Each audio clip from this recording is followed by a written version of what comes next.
বাইরে প্রখর রোদ আর ঘরে প্রচণ্ড গরম, কোথাও যেন স্বস্তি নেই। কয়েকদিন ধরে খুলনা বিভাগের উপর দিয়ে বয়ে যাচ্ছে মৃদু তাপদাহ। অস্বস্তিকর গরমে সবচেয়ে বেশি বিপাকে শ্রমজীবী মানুষ। দুপুর হতে স্থবির হয়ে পড়েছে কর্মচাঞ্চল্য। প্রচুর গরমের জন্য কাজ করে কুলাইতে পারতেছে না। এই ব্যবসা গরমের কারণে মানুষের জীবন অতিষ্ঠ হয়ে গেছে।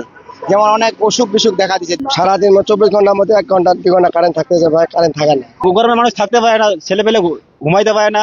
তাপমাত্রার পারদ উঠেছে উত্তরের জেলাগুলোতেও। সারাদিন সূর্যের গনগনে তাপে রাতে গিয়ে খুব একটা কমছে না। একদিকে তীব্র গরম, অন্যদিকে লোডশেডিং এর হাঁসফাঁস অবস্থা মানুষের।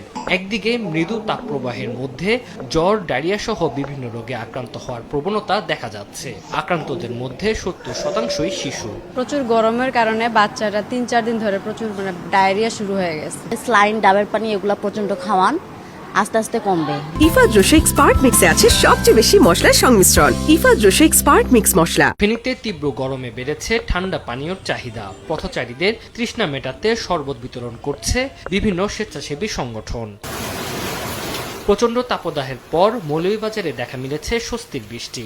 শনিবার দুপুরে আকাশ কালো করে বয়ে যায় ঝোড়ো হাওয়া, এরপর নামে বৃষ্টি। প্রায় আধা ঘন্টার বৃষ্টিতে প্রকৃতিতে নেমে আসে শীতলতা।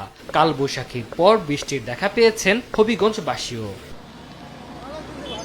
এদিকে আবহাওয়া অফিস জানিয়েছে বিভিন্ন জেলার উপর দিয়ে মৃদু থেকে মাঝারি তাপপ্রবাহ বয়ে যাচ্ছে, তবে কাল থেকে কমবে তাপমাত্রা। আজকের সন্ধ্যা 6টা থেকে আগামী 4 দিনের জন্য আমরা দেশের ময়মনসিংহ এবং সিলেট বিভাগে ভারী বর্ষণের একটি সতর্কবার্তা দিয়েছি এবং এটি ক্রমান্বয়ে বিস্তার লাভ করতে পারে ঢাকা, চট্টগ্রাম, বরিশাল বিভাগ পর্যন্ত। এরপর আগামী 10 দিন তাপমাত্রা স্বস্তিদায়ক থাকবে বলেও জানিয়েছে আবহাওয়া অফিস। তানজিন হাসনাত, সময় সংবাদ।